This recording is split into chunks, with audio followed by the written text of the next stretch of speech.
Welcome to Pindar Poetry. We hope you learned something new. You start by preparing the phone and files so the process can proceed without interruptions.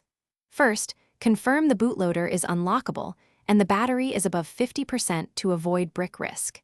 Next, download the Windows 10 ARM image and matching drivers, plus the flashing tool for your device's chipset.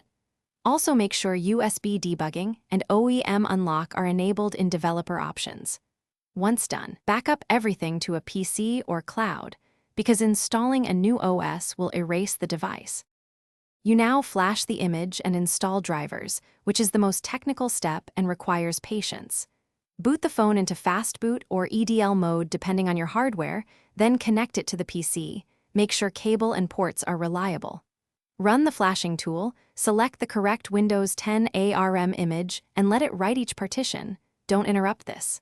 After flashing, install the ARM drivers on the host PC so the phone is recognized, and test that Device Manager shows the device correctly before rebooting.